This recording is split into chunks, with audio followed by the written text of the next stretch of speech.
Most people think poverty is about money. It isn't. What keeps people poor is invisible, and it lives inside the mind, not the wallet. This is the wealth code. Today we're going to go somewhere uncomfortable, because the real reason poor people stay poor is not what the media tells you, not what politicians argue about, and not what most financial gurus are willing to say out loud. So here's the question this video will answer: what if the trap isn't out there? What if it's been built inside you? In 2013, researchers at Princeton and Harvard ran a study that should have changed everything. They found that the mental bandwidth consumed by financial stress, the constant mental noise of not having enough, effectively lowered a person's measurable IQ by 13 points. 13 points. That's the cognitive equivalent of losing a full night's sleep every single day. But here's what nobody talked about when that study came out. It wasn't just stress. It was the architecture of scarcity itself, reshaping how the brain makes decisions, weighs risk, and imagines the future. Eldar Shaffer and Sendhil Mullainathan, the economists behind that research, called it the bandwidth tax. And once you understand it, you cannot unsee it. You are not going to look at poverty, or your own financial anxiety, the same way after today. Here is the uncomfortable truth that this channel was built to tell you. Poverty is not just a financial condition. It is a cognitive and psychological state, one that is self-reinforcing, deeply rational given its context, and deliberately difficult to escape. I want you to sit with that word, rational. Because the behaviors we associate with being poor, spending impulsively, avoiding savings, making seemingly short-sighted decisions, are not signs of stupidity or laziness. They are logical responses to an environment of scarcity. And that is precisely what makes the trap so devastating. The very conditions of poverty produce the thinking patterns that perpetuate poverty. It is a closed loop. Understanding this is not an excuse. It is a map. Let's go deep, because this is where it gets real. The first mechanism is what psychologists call scarcity mindset. When your mind is locked onto what you don't have, it tunnels. It hyperfocuses on the immediate shortage, and in doing so, neglects everything outside that tunnel. You become brilliant at solving today's problem. But tomorrow's problem, the one that would actually change your trajectory, stays invisible. Mullainathan and Shaffer demonstrated this in a series of experiments. Poor participants outperformed wealthier participants on tasks related to the immediate financial problem in front of them. But they significantly underperformed on tasks requiring long-term planning and abstract thinking, not because they were less capable, but because their bandwidth was consumed. The second mechanism is delayed gratification collapse. You've probably heard of the Stanford marshmallow experiment, where children who could wait for a second marshmallow went on to have better life outcomes. For decades, this was used to argue that self-control was a personal character trait. But in 2018, researchers at University of Rochester, including Celeste Kidd, found something critical the original study missed. Children from unstable environments did not wait for the second marshmallow, not because they lacked willpower, but because experience had taught them that waiting was irrational. The first marshmallow might not still be there. When your environment is unreliable, short-term thinking is not a flaw. It is an adaptation.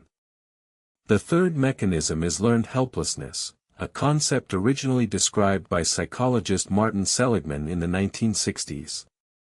Animals subjected to uncontrollable negative outcomes eventually stop trying to escape, even when escape becomes possible.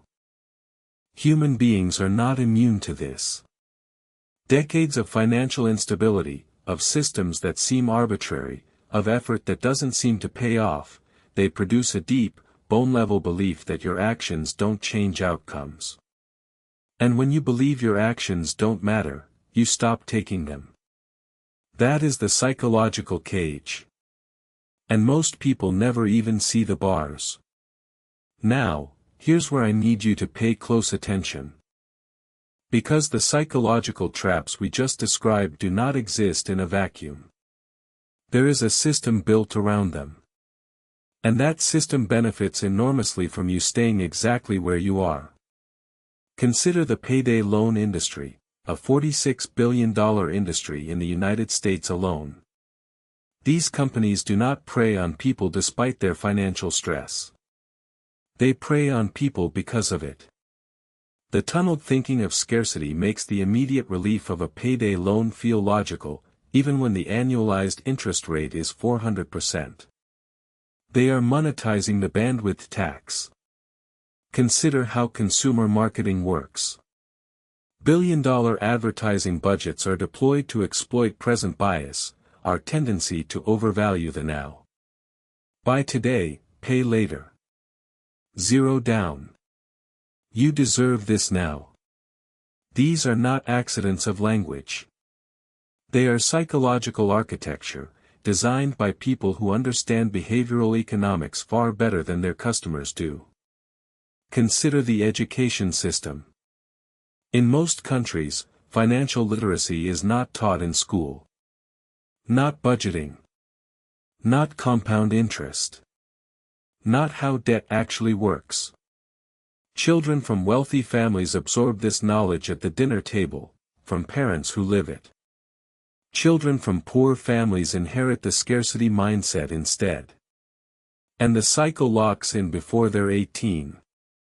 Ask yourself who benefits from a financially illiterate population that makes emotionally driven spending decisions, borrows at predatory rates, and believes the future is not theirs to shape. The answer to that question is worth more than most financial advice you'll ever receive. Now, let's talk about the other side. And I want to be precise here, because surface-level wealth advice is everywhere. Wealthy people do not just invest. They invest with a specific psychological posture, one built on what researchers call an abundance orientation. They operate from a baseline assumption that resources, opportunities, and options will continue to exist. That assumption changes every decision they make. Here is something specific. Wealthy people consistently make decisions from a place of optionality. They deliberately engineer situations where they have choices. They avoid the cognitive trap of single-path thinking. When you have no savings, you have no options, so every decision becomes desperate. When you have a financial cushion, even a small one, your brain literally thinks differently. Wealthy people also reframe their relationship with time. Research by economist Sendhil Mullainathan found that the wealthy treat the future as a resource they own. The poor, through no fault of their own, often experience time as something that happens to them. Think about what that means in practice. Wealthy people delay consumption not because they have more discipline, but because they have more reason to trust that the future will arrive with opportunities. They have evidence. Their environment has rewarded waiting. There is also something subtle, and almost never discussed, about how wealthy people use language internally. Psychologist Carol Dweck's work on growth mindset showed that how people narrate their financial failures determines whether failure becomes information or identity. A wealthy person who loses money says, "I made a bad investment."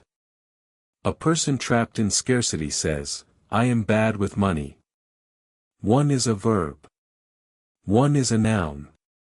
The difference is everything. This is the part most channels get wrong, because they give you generic advice dressed up as insight. Not here. Step 1, create what I call a bandwidth buffer, before you try to change any financial behavior. This means identifying the single highest stress financial issue consuming your mental bandwidth right now, and addressing it first, not last. Even a partial solution to your most urgent money anxiety frees up cognitive space for long-term thinking. You cannot plan your future when your brain is on fire. Step 2, design your environment for future-oriented decisions, not your willpower. Willpower is a depleting resource. Environment is not. Set up automatic transfers to savings, even if it starts at $5 a week. Remove one-click purchasing from your devices. Cancel 2 subscriptions you don't consciously value. These are not about the money directly. They are about training your nervous system that the future is real, and you are building toward it. Step 3. Interrupt learned helplessness with evidence.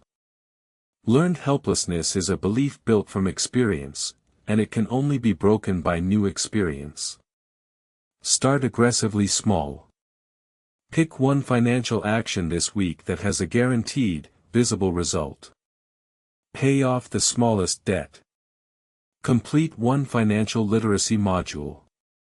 Open a high-yield savings account. The goal is not the outcome. The goal is the evidence, proof to your own brain that your actions produce results. Step 4. Change your financial identity before you change your financial behavior. This is the one most people skip, and it is the most important. Write down a single sentence that describes who you are becoming financially. Not where you are. Where you are going. Read it every morning. This is not positive thinking. This is neurological priming.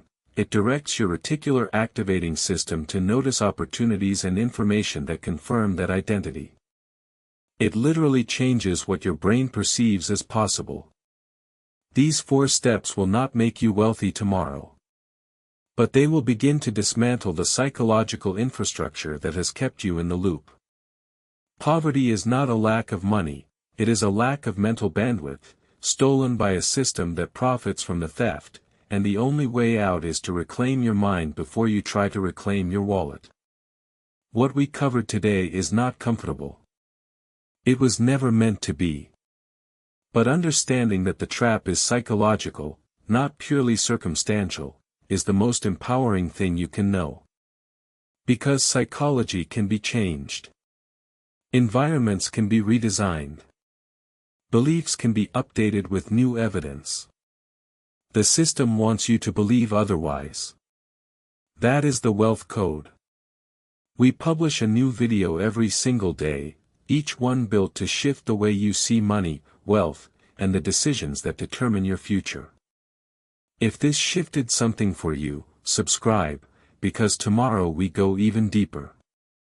And if you want to keep building right now, watch our video on the compound effect of financial identity, because what you believe about yourself determines every number in your bank account.